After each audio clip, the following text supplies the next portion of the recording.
Before you judge me, I hope you understand the context of this story. My name is Patricia Wilson, and I'm 59 years old.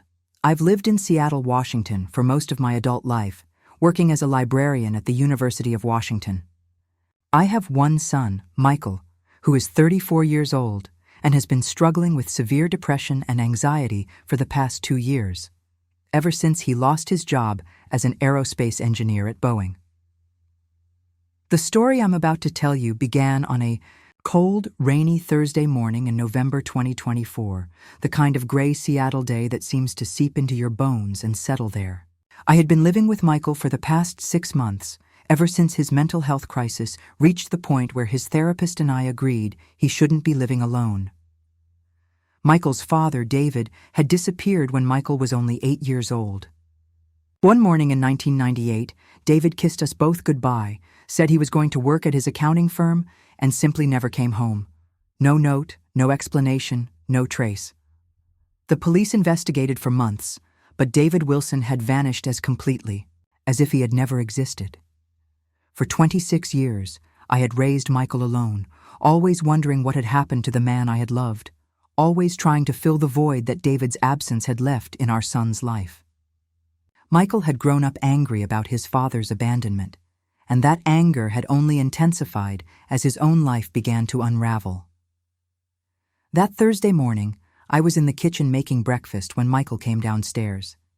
He looked terrible, unshaven, wearing the same clothes he'd had on for 3 days, his dark hair greasy and unkempt. The medication his psychiatrist had prescribed seemed to help with the worst of his depression, but it also made him drowsy and disconnected. "Good morning, sweetheart," I said, trying to keep my voice cheerful. "I made your favorite, blueberry pancakes."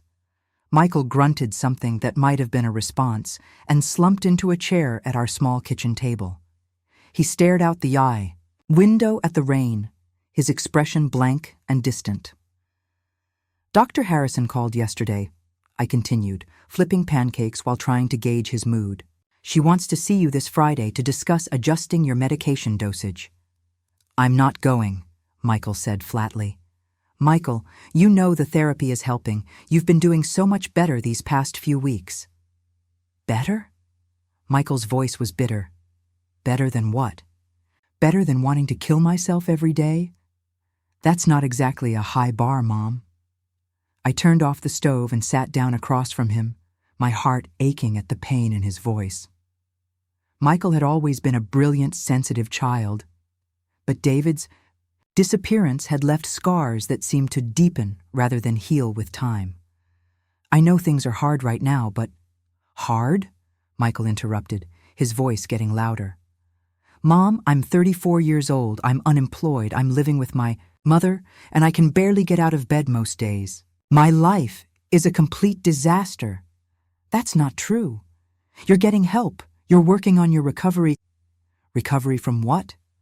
From the fact that my father was a coward who abandoned his family? From the fact that I'm turning into the same kind of loser he was? Michael, you are nothing like your father, and we don't know why he left. There might have been reasons. There are no good reasons for abandoning your 8-year-old son." Michael shouted, slamming his fist on the table hard enough to make the syrup bottle jump. "He was a selfish coward, and I hate him for what he did to us." I had heard variations of this conversation hundreds of times over the years, but Michael's anger seemed to be getting worse rather than better. His therapist said it was part of the process, that he needed to work through his feelings about his father before he could heal. But some days I wondered if the wound was too deep to ever fully close. "I need some space," Michael said suddenly, standing up from the table. "I need to be alone for a while." "Okay, sweetheart. I'll go run some errands and give you the house to yourself for a few hours." "No, that's not what I mean." Michael's voice had taken on a strange, flat quality that made me nervous. "I mean, I need you to leave me alone, completely alone." "Michael, I don't think that's a good idea. Dr. Harrison said—" "I don't care what Dr. Harrison said. I'm an adult, and I can make my own decisions." Before I could respond, Michael walked over to our basement door and opened it. The basement was unfinished, Basically just a concrete room where we stored old furniture and boxes of things we never used but couldn't bring ourselves to throw away. Michael, what are you doing? I'm giving us both what we need. You need to stop hovering over me like I'm going to break, and I need to not feel like I'm being watched every second of every day. I don't hover over you. Yes, you do, and I understand why, but I can't handle it anymore. Before I realized what was happening, Michael had grabbed my arm and was steering me toward the basement stairs. Michael, stop. What are you doing? I'm putting you somewhere safe while I figure out what I need to do. The word safe sent a chill down my spine because it implied that what Michael was planning to do wasn't safe. Michael, you're scaring me. Please, let's just sit down and talk about this. But Michael wasn't listening. He guided me down the wooden stairs into the cold, dim basement, and before I could protest further, he had pushed me gently but firmly toward a small storage room in the back corner. This is for your own good, Mom, and mine. Michael, please don't do this. If you need space, I'll go stay with Aunt Carol for a few days. No, you'll just worry and call me every hour and try to come back early. This way, I know exactly where you are. Michael opened the storage room door and turned on the single bare bulb that hung from the ceiling. The room was about 8 feet by 10 feet, filled with boxes, old furniture, and decades of accumulated stuff we had never bothered to sort through. Michael, this is crazy. You can't lock me in here. I'm not locking you in. There's no lock on this door. You can come out whenever you want. But Mom, I'm asking you, begging you, to give me 24 hours to think without having to worry about you worrying about me. I looked at my son's face and saw something there that frightened me more than anger or depression. I saw desperation and a kind of resolve that made me think he might be planning something irreversible. Okay, I said quietly. 24 hours. But Michael, promise me you won't do anything to hurt yourself while I'm down here.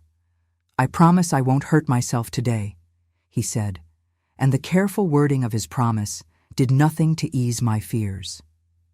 Michael hugged me quickly, then stepped out of the storage room and pulled the door closed behind him. I heard his footsteps on the stairs and then the basement door closing upstairs. I stood in the dim storage room, surrounded by boxes and furniture, and tried to process what had just happened.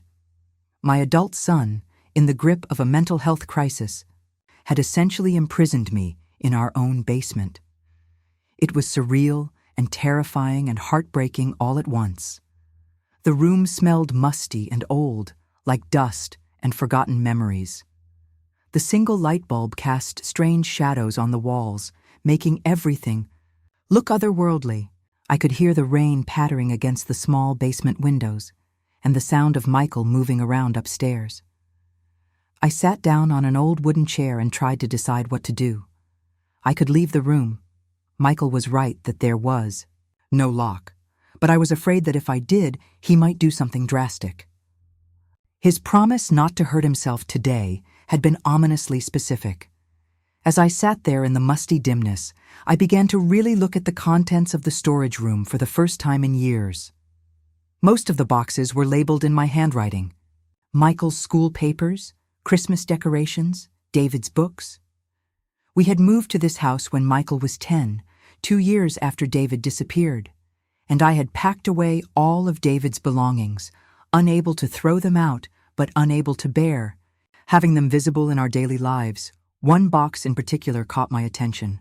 It was labeled David's office files in my careful script, and it sat on a high shelf that I hadn't been able to reach easily for years. But now, with nothing else to do and 24 hours to kill, I decided to finally go through some of the things I had packed away in grief and anger all those years ago. I climbed on the wooden chair and carefully pulled down the heavy box. As I set it on the floor and opened it, the smell of old paper and David's cologne, faint but still detectable after all these years, brought back a flood of memories that I had been suppressing for decades. What I found in that box would not only explain David's disappearance, but would change everything I thought I knew about the man I had loved and lost, and would give me the key to helping Michael heal from wounds I hadn't even known existed. The first thing I found in David's box was a collection of appointment calendars from 1997 and 1998, the years leading up to his disappearance. I had never seen these before. David had always been secretive about his work schedule, saying he didn't want to burden me with the details of his stressful job at the accounting firm. As I flipped through the pages by the dim light of the storage room's single bulb, I began to notice patterns that made my blood run cold. Instead of client meetings and business appointments, David's calendar was filled with doctor's visits, oncology appointments, radiation therapy sessions, chemotherapy treatments. My hands were shaking as I realized what I was looking at. David had been sick, seriously sick, in the months before he disappeared, and he had hidden it from Michael and me completely. I dug deeper into the box and found medical files that confirmed my growing suspicions. Pancreatic cancer, diagnosed in March 1997, stage 4 metastasized terminal. The doctors had given him 12 to 18 months to live. "Oh, David," I whispered in the dim storage room, tears starting to stream down my face.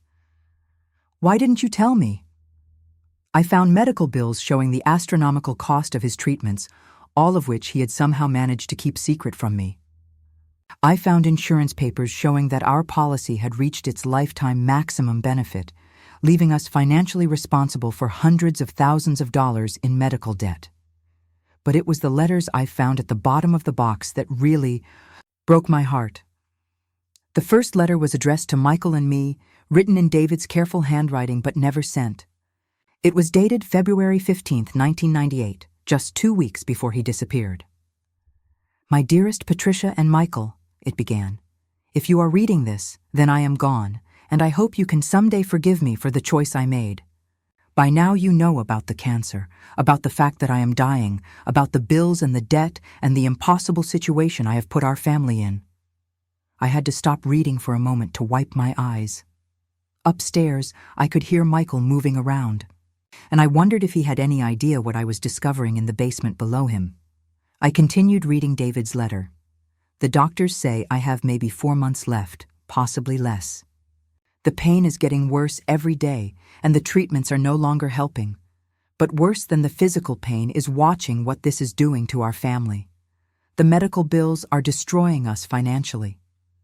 Patricia works so hard at the library, and she's picking up extra shifts to try to cover our basic expenses while I'm too sick to work.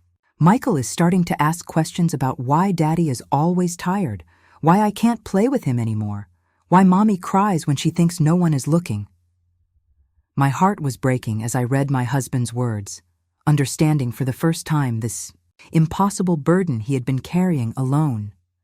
"I have life insurance through work, $250,000 that would be enough to pay off the house, cover Michael's education, and give you both a chance at a normal life. But the insurance won't pay if they can prove I was sick when I took out the policy, and there's a 2-year suicide clause that means you get nothing if I take my own life." I gasped as I realized what David was telling me. He had been researching the terms of his life insurance, looking for a way to ensure that Michael and I would be taken care of after he died. "So I've made a decision that will probably make you hate me, but I hope someday you'll understand. I'm going to disappear. I'm going to go somewhere far away and die alone, leaving no trace of where or how, so that you can collect the life insurance as the widow of a missing person presumed dead. It's the only way I can take care of you and Michael after I'm gone." I was sobbing now, understanding finally why David had left us, not out of cowardice or selfishness, but out of love. He had sacrificed his final months with his family to ensure that we would be financially secure after his death. But there was more. I found a second letter, this one addressed specifically to Michael, written for him to read when he was older. "My beloved son," it began. "You are 8 years old as I write. This, and you are the most wonderful little boy a father could ask for. You're smart and funny and kind, and I am so proud to be your dad. I know that by the time you read this, you will probably hate me for leaving you and your mother. You will probably think I was a coward who abandoned his family when things got difficult. I could barely see the words through my tears, but I forced myself to keep reading. I want you to know that leaving you is the hardest thing I have ever done. Every morning when I wake up, I want nothing more than to hug you and play with you and be the father you deserve. But Michael, I am dying. I have cancer, and the doctors say I have only a few months left to live. I could stay and let you watch me get sicker and weaker until I die, leaving you and your mother with huge medical bills and debt that would follow you for years. Or I can leave now, while you still remember me as the daddy who loved you, and ensure that you and your mother have the money you need to build a good life without me. I found a whole folder of similar letters, some addressed to Michael at different ages, some to me, some just David's private thoughts about his decision.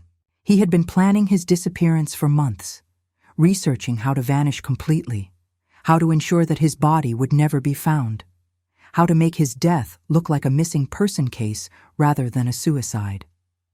In one letter, he explained that he had been withdrawing small amounts of cash from our accounts over several months, accumulating enough money to travel far from Seattle and live for a few months until the cancer finally killed him. I plan to go to a remote area where my body won't be found for years, if ever, he wrote. I'll stop taking my medications and let nature take its course. It won't take long. The doctors say that without treatment, I probably have weeks rather than months. I found bus tickets to Montana, purchased under a false name. I found research about remote wilderness areas where a sick man could go to die alone. I found copies of letters he had sent to old friends, telling them goodbye without explaining why, making sure there would be no one looking for him who might interfere with his plan. But the most heartbreaking discovery was a letter David had written to me just days before he disappeared, a letter he had apparently decided not to leave behind because it would have revealed his plan. My darling Patricia, it read, I know you will never forgive me for this, and I understand why. You will think I chose the easy way out, that I was too weak to fight the cancer, too selfish to let you help me through it. But please know that leaving you and Michael is the hardest thing I will ever do. I would rather stay and fight this disease with you by my side, but I can't bear the thought of you watching me waste away, of Michael's last memories of his father being of a sick, dying man in a hospital bed. I was crying so hard I could barely breathe. For 26 years, I had been angry at David for abandoning us. For 26 years, Michael had grown up believing his father was a coward who had run away when his family needed him most. And all this time, David had made the ultimate sacrifice, giving up his final months with the people he loved most to ensure that we would be okay after he was gone. I found bank records showing that the life insurance had indeed been paid, out 8 months after David's disappearance, when he was declared legally dead. The $250,000 had allowed me to pay off our house, start a college fund for Michael, and live modestly but comfortably as a single mother. As I sat in that dim storage room, surrounded by the evidence of my husband's love and sacrifice, I realized that Michael needed to know the truth. His anger toward his father, his feelings of abandonment, his belief that he was destined to be a failure like the man who had abandoned him, all of it was based on a lie. David Wilson hadn't been a coward. He had been a hero who had made an impossible choice out of love for his family. And somehow, I needed to find a way to help Michael understand that the father he had spent his life hating had actually been the kind of man worth emulating. Upstairs, I could hear Michael moving around, and I wondered how much longer he planned to keep me in the basement. I had promised to give him 24 hours, but now I knew I had something to tell him that might change his life. I carefully gathered the most important letters and documents, creating a pile of evidence that would finally explain the mystery that had haunted our family for more than 2 decades. As I did, I heard Michael's footsteps on the basement stairs. I heard Michael's footsteps coming down the basement stairs around dinner time. I had been in the storage room for almost 8 hours, and in that time, I had read through dozens of David's letters and documents, piecing together the full story of his final months and the impossible decision he had made. When Michael opened the storage room door, I was sitting on the floor, surrounded by papers, letters, and photographs I hadn't seen in decades. My eyes were red from crying, and I'm sure I'd looked like I had been through an emotional earthquake. "Mom, are you okay?" Michael's voice was concerned, and I could see that some of his earlier agitation had faded. "I brought you some dinner." He was carrying a tray with a sandwich, some fruit, and a cup of tea, a peace offering that showed he was feeling guilty about confining me to the basement. "Michael, sit down," I said, gesturing to the chair I had been using to reach the high shelf. "I found something. Actually, I found a lot of things about your father." Michael's expression immediately hardened. "Mom, I don't want to talk about him. That's part of why I needed you to leave me alone. I'm tired of you trying to make excuses for what he did." "He didn't abandon us," I said quietly, holding up one of David's letters. "Michael, your father was dying." "What are you talking about?" I handed him the first letter David had written, the one explaining his cancer diagnosis and his impossible situation. I watched Michael's face as he read, seeing confusion replace anger, then shock, then disbelief. This can't be real," Michael said, his voice barely above a whisper. "If Dad was sick, why didn't he tell us? Why didn't he let us help him?" "Because he knew that helping him would destroy us financially and emotionally.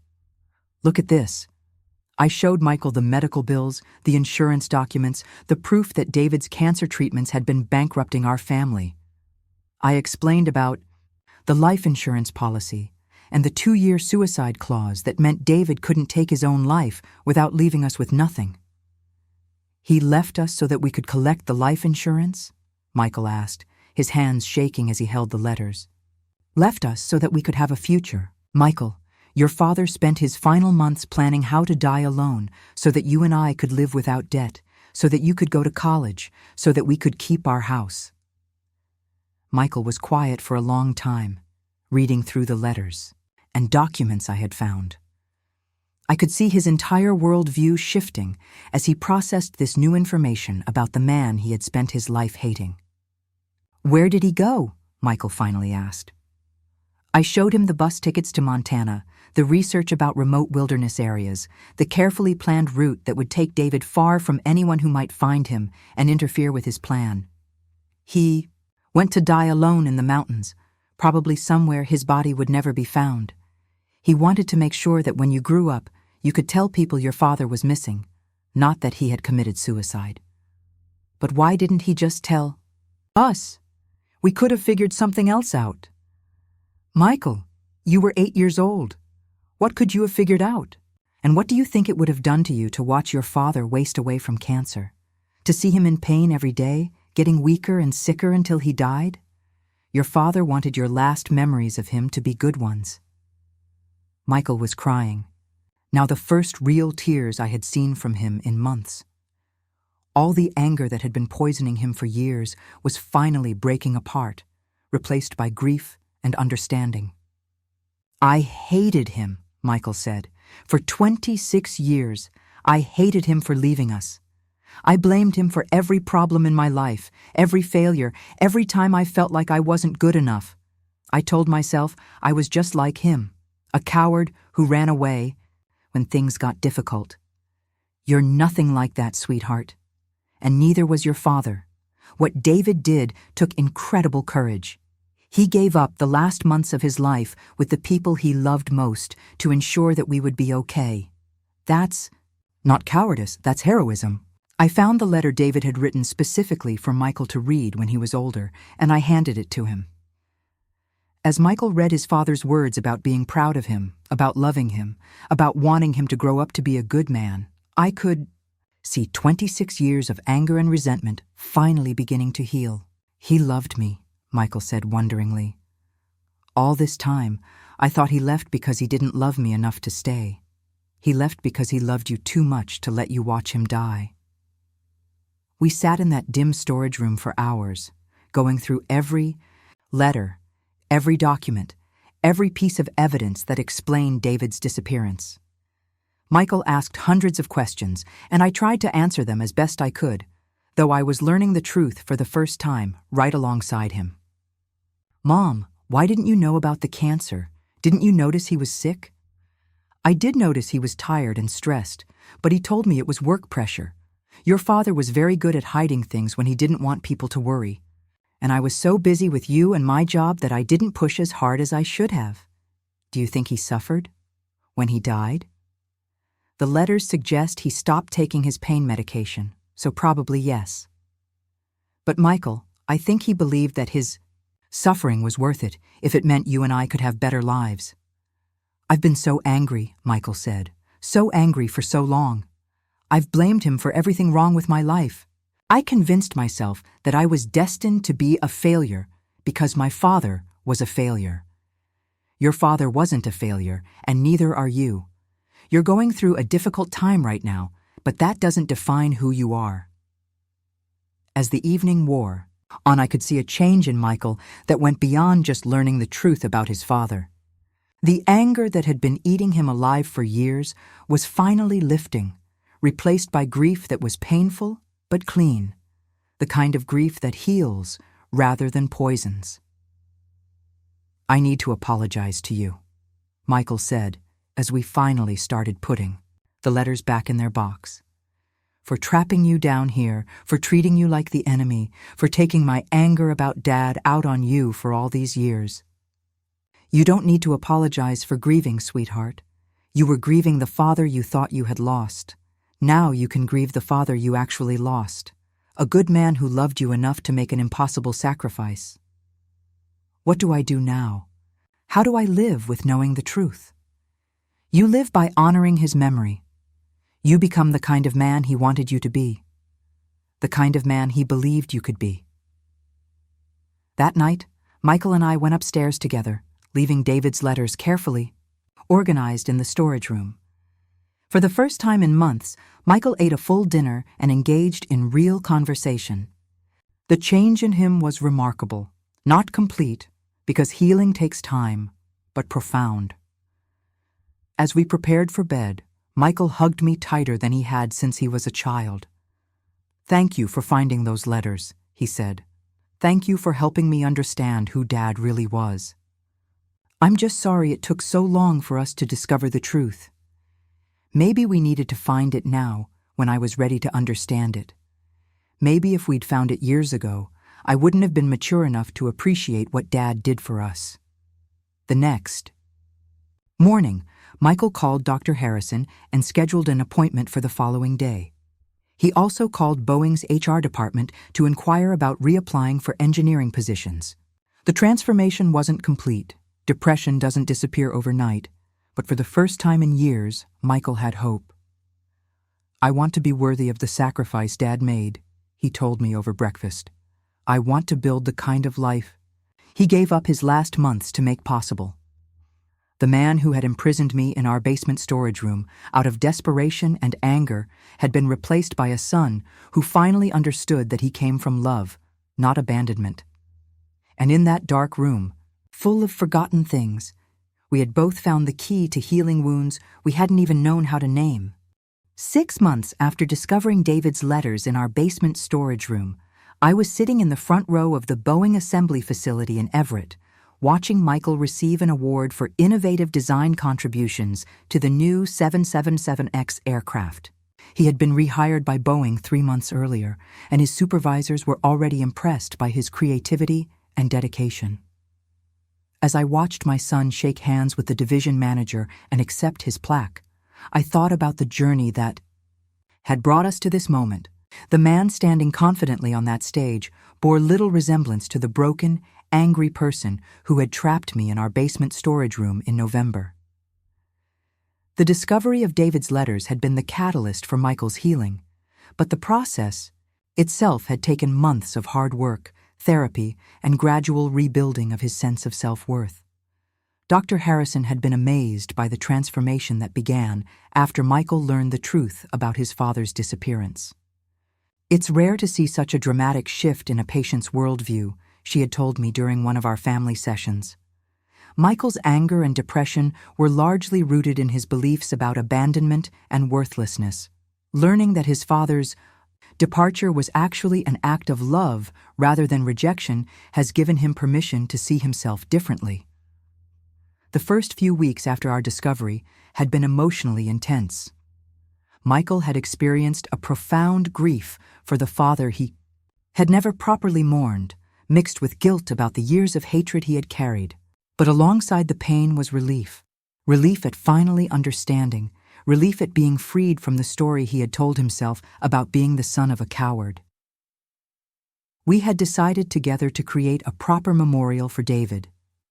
Using information from his letters, we had been able to determine approximately when and where he had died, and we organized a memorial service at the small church where David and I had been married. Michael spoke at the service, reading excerpts from his father's letters and talking about the man he had finally come to know and respect. "My father taught me that love sometimes requires sacrifice," Michael had said to the small gathering of family and friends. "He showed me that being a good man sometimes means making choices that others won't understand, choices that cost you everything but give the people you love a chance at something better." After the memorial service, Michael had asked if we could go to Montana together to try to find where David might have spent his final days. It had been an emotional trip, driving through the remote wilderness areas that David had researched, imagining him alone and sick and determined to carry out his final act of love. We never found any trace of David, but the trip had been healing for both of us. Michael had been able to say goodbye properly, and I had been able to finally release the guilt I had carried for 26 years about not being a good enough wife to keep my husband from leaving. The most significant change in Michael, however, had been in his relationship with me. The anger and resentment that had poisoned our interactions for years had been replaced by gratitude and genuine affection. He had moved out of my house and into his own apartment, but he visited regularly and called me almost every day. "I understand now why you never remarried," he had said to me one evening as we worked together in my garden. "You were still in love with Dad, even after all these years." I was angry at him for a long time, I had replied. But yes, I never stopped loving him. Even when I thought he had abandoned us, I couldn't bring myself to believe that the man I married was capable of true selfishness. "Do you think you'll ever be ready to date someone else?" I had considered his question carefully. "Maybe someday. For the first time in 26 years, I feel like I have closure about your father. I know how our story ended, and I can honor that while still being open to new chapters." Michael had also begun reaching out to other people who had lost parents in traumatic circumstances, volunteering with a support group for children of missing persons. His own experience with misdirected anger and eventual healing had given him unique insights into helping others navigate similar journeys. "I spent so many years hating someone who didn't deserve it," he told me after his first group session. "If I can help even one kid avoid that kind of destructive anger, then maybe Dad's sacrifice will have meant even more." The Boeing Award ceremony ended with a reception where Michael introduced me to his colleagues and supervisors. I was proud of how articulate and confident he had become, how he spoke passionately about his work and his goals for the future. "Your son is exceptional," his manager told me as we chatted over coffee and cake. "We've had our eye on him for a leadership development program. He has the kind of integrity and innovative thinking that we value in our senior engineers." As we drove home that evening, Michael was quiet and thoughtful. "What are you thinking about?" I asked. "I was thinking about Dad, wondering if he would be proud of how things turned out." "I think he would be amazed," I said. "You've become exactly the kind of man he hoped you would be. I keep thinking about that letter where he wrote about wanting me to remember him as the daddy who loved me, not as a sick man dying in a hospital bed. He was so worried about my last memories of him. And now, your memories of him are of a man who loved you enough to sacrifice everything for your future. I want to do something to honor him, something more than just the memorial service." Over the following weeks, Michael developed a plan that would become his tribute to David's memory. He decided to establish a scholarship fund for children who had lost parents, specifically focusing on kids who wanted to study engineering or accounting, David's field. I want to help kids who are growing up without fathers, the way I did, Michael explained as we met with a lawyer to set up the fund. But I want to make sure they know that sometimes parents leave not because they don't love their children, but because they love them so much they're willing to make impossible sacrifices. The David Wilson Memorial Scholarship was officially launched on Father's Day 2025, 7 months after we discovered the letters in our basement storage room. Michael used his savings and his renewed earning potential to fund the initial endowment, and I contributed money from David's life insurance that I had never spent. At the scholarship launch event, Michael gave a speech that left many people in tears. My father disappeared when I was 8 years old, he began. For 26 years, I believed he had abandoned me because I wasn't worth staying for. I spent my adult life angry and bitter, convinced that I was destined to fail because I came from abandonment and cowardice. He paused and looked directly at me before continuing. Last year, I learned the truth. My father didn't abandon me. He died trying to save me. He made a choice that I couldn't understand as a child, that I spent decades hating him for, but that I now recognize as the most profound act of love a parent can make.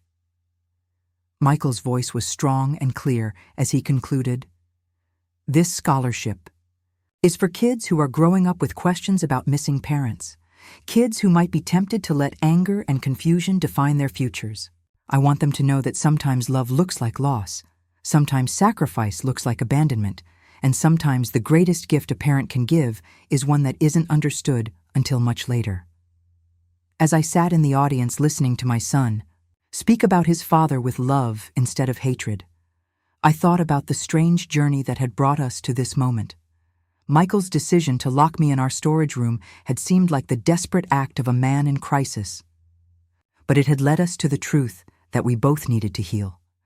Sometimes the darkest moments of our lives are actually doorways to understanding we never could have reached any other way. Sometimes being trapped in a small space with forgotten things forces us to confront truths we've been avoiding for decades. David Wilson had saved his family twice, once by disappearing to ensure our financial security, and once by leaving behind letters that would eventually save his son from a lifetime of misdirected anger and pain. The man who I thought had abandoned us had actually never left us at all. His love, sacrifice, and wisdom had been waiting in a box in our basement storage room, ready to heal wounds and transform lives when we were finally ready to receive his final gift. Today, Michael is thriving in his career, engaged to a wonderful woman who understands his story and appreciates the depth of character that came from his journey through darkness to understanding. And I am finally at peace with the past, grateful for a love that was so strong it looked like loss, so profound it masqueraded as abandonment. But the most unexpected gift came 3 months ago, when Michael made an announcement that took my breath away. "Mom, Jennifer and I have been talking," he said during one of our Sunday dinners. "We want to name our first child David, if it's a boy." I felt tears spring to my eyes immediately. "Michael, are you sure? I thought you might want to distance yourself from—" "No," he interrupted gently. "I want my children to know about their grandfather. I want them to understand that they come from a legacy of love and sacrifice. I want the name David Wilson to be spoken with pride in our family again." "What if people ask about him? What will you tell your children?" Michael smiled, and in that smile I saw so much of his father, it took my breath away. "I'll tell them the truth, that their grandfather was a hero who made an impossible choice out of love, that sometimes the hardest thing a parent can do is let go, and that sometimes the greatest love is the kind that looks like loss." Last week, Jennifer and I went shopping for baby clothes together. She's 4 months pregnant, and the ultrasound confirmed it's a boy. Little David Wilson, the third generation to carry his grandfather's name, will be born into a family that finally understands the difference between abandonment and sacrifice. He's going to have his grandfather's middle name too, Jennifer told me as we picked out tiny blue outfits. David Thomas Wilson. Michael wants to make sure his son carries forward the legacy properly. As I held those tiny clothes in my hands, I thought about the circle of healing that had begun in our dark basement storage room. The grandfather this baby will never meet saved his family twice, once with his death and once with the letters that restored his son's faith in love, sacrifice, and the meaning of true courage. The basement storage room that once seemed like a prison had actually been a treasure chamber, holding the keys to our family's healing. The son who trapped me there in desperation had become the father who would teach the next generation about resilience, love, and the sometimes hidden ways that parents protect their children. Some stories end with dramatic revelations or sudden transformations. Ours ended quietly, with forgiveness and understanding, with a baby on the way, and a scholarship that will help other lost children find their way home to themselves. David Wilson's final letters taught us that love doesn't always look the way we expect it to look. Sometimes it wears the mask of abandonment. Sometimes it hides in dark places, waiting decades to be discovered. Sometimes the greatest gifts come wrapped in the deepest pain. And sometimes, when a desperate son locks his mother in a basement, storage room, what looks like imprisonment, is actually the beginning of freedom. Freedom from anger, from misunderstanding, and from the stories we tell ourselves about who we are and where we come from. The letters are safely stored now in a special box in my living room where Michael can read them whenever he needs to remember who his father really was. And someday, when little David is old enough to understand, we'll read them together and tell him about the grandfather who loved him before he was even born, who sacrificed everything so that his grandson could have the chance to live, to love, and to carry forward a legacy of courage disguised as loss.